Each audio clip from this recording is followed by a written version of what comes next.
सबसे बड़ा मुद्दा यह है कि नुपुर शर्मा की पैगंबर मोहम्मद पर की गई टिप्पणी के बाद इतना बड़ा बखेड़ा कैसे खड़ा हो गया।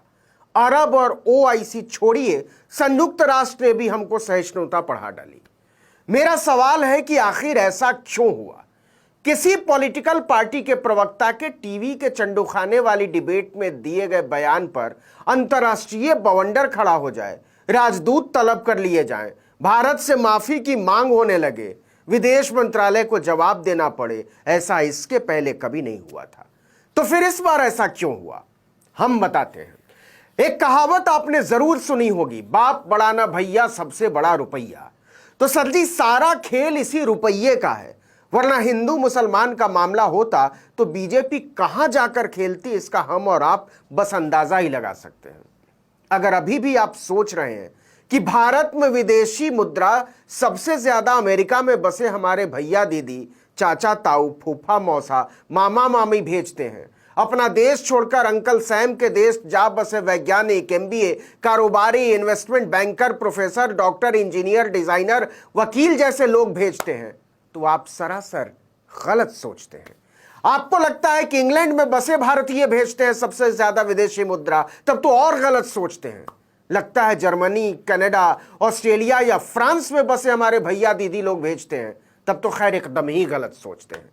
भारत को सबसे ज्यादा विदेशी मुद्रा अमेरिका वाले सॉफ्टवेयर इंजीनियर, मैनेजर और डॉक्टर नहीं भेजते हैं साहब। अरब अमीरात के कारीगर भेजते हैं, प्लम्बर भेजते हैं, कारपेंटर भेजते हैं, मजदूर भेजते हैं। और अगर सभी खाड़ी देशों से भारत को भेजी जाने वाली मुद्रा को जोड़ दें तो अमेरिका का हिस्सा आधा भी नहीं बचता।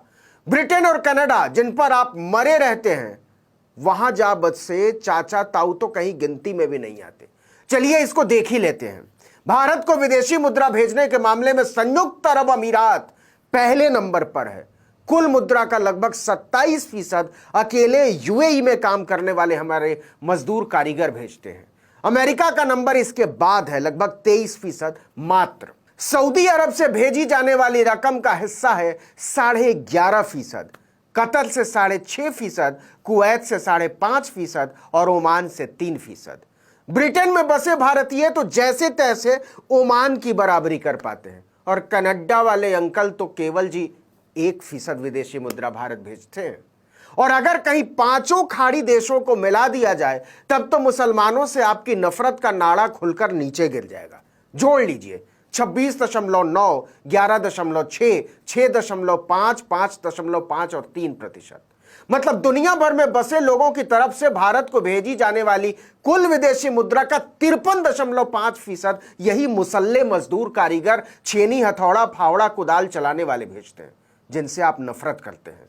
अमेरिका, इंग्लैंड, कनाडा, ऑस्ट्रेलिया में कॉलर उठाकर सेल्फी डालने वाले नहीं भेजते हैं। इसमें बहरीन को नहीं जोड़ा है हमने।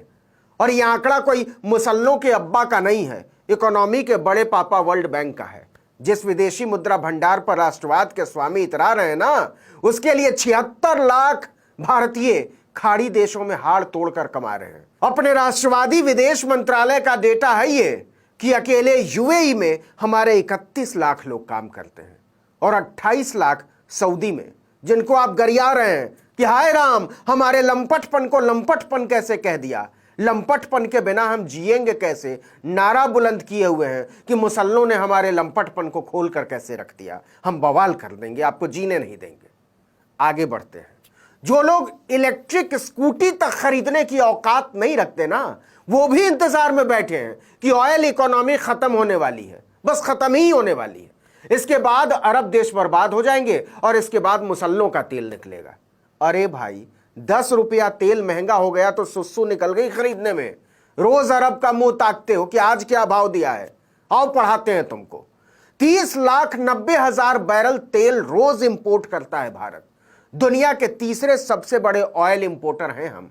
हमको जितनी जरूरत है उसका 84% तेल हमको आयात करना पड़ता है।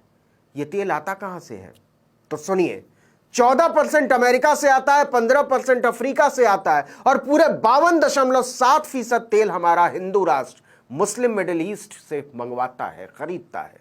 मतलब खाड़ी देशों से तेल मिलना बंद हो जाए तो न चूल्हा जलेगा, न चक्की चलेगी, न आपकी कार चलेगी और न आपकी फुटानी। भारत सरकार की हवा टाइट होने के पीछे कोई हिंदू मुसलमान की कहानी नहीं है लंपट लालो, यह शुद्ध तौर पर कारोबारी मामला है। आप खुलेआम कह रहे हैं कि अगर मुसलमानों को भारत में रहना है तो दोयम दर्जे का नागरिक बनकर रहना होगा।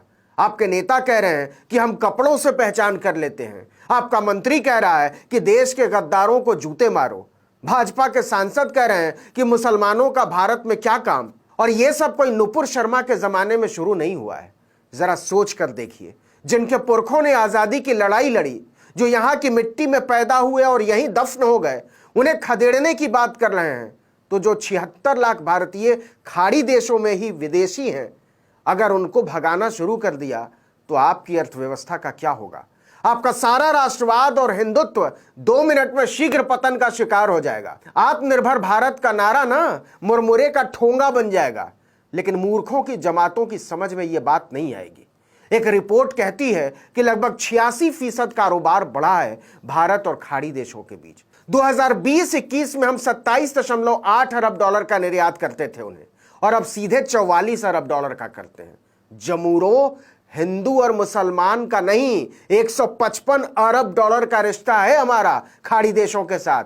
पता कर लीजिए जाकर, खाड़ी देशों ने आपके अडानी की कंपनी में कितना पैसा लगाया है और अंबानी की कंपनी में कितना लगाया है। और नहीं जानते या नहीं जानना चाहते तो जाकर 2-2 रुपए का राष्ट्रवाद फैलाओ व्हाट्सएप, ट्विटर, फेसबुक और इंस्टा पर। ऐसे ही नहीं हालत खराब है नुपुर शर्मा और नवीन जिंदल पर। इन मूर्खों और जाहिलों के चक्कर में ना 76 लाख लोगों की रोजी रोटी पर आफत आ जाएगी किसी दिन। और बात केवल इतनी ही नहीं है। आपने सुना ही होगा कि कतर की दुकानों के शेल्फ से मेड इन इंडिया चीजें उठने लगी। बायकॉट इंडियन प्रोडक्ट ट्रेंड करने लगा ट्विटर पर। मेड इन इंडिया में लंका लग गया। हमारी कंपनियां बाप बाप चिल्लाने लगी। तो तुम अगर सोच रहे हो कि यह मक्का, मदीना, हज और उमरा का सवाल है तो बहुत बड़े वाले पीस हो। जरा सोच कर देख लीजिए कि दुनिया के कोई 2 अरब लोग भारत में बनी हुई चीजों का बहिष्कार कर दें। न केवल बहिष्कार कर दें बल्कि हमारे प्रोडक्ट से नफरत करने लगें।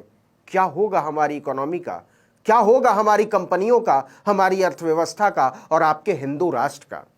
इसलिए नफरत का चश्मा उतारो और अपने बाजू के मुसलमानों को दीदा फाड़ कर देखो। वो उतना ही राष्ट्रवादी है जितने तुम, जितने हम, बल्कि हमसे और तुमसे कहीं ज्यादा। क्योंकि उसके पास तो भारत को छोड़ देने का विकल्प था 47 में, लेकिन उसने भारत को अपना वतन चुना। हमारे जैसे लोग जाते भी तो कहां जाते। चश्मा बदल कर देखो मेरे दोस्त, नफरतों में क्या कमाल रखा है। मोहब्बत की भूख भी प्यारी होती है और निवालों की यारी भी। इस वीडियो में इतना ही, लेकिन अगर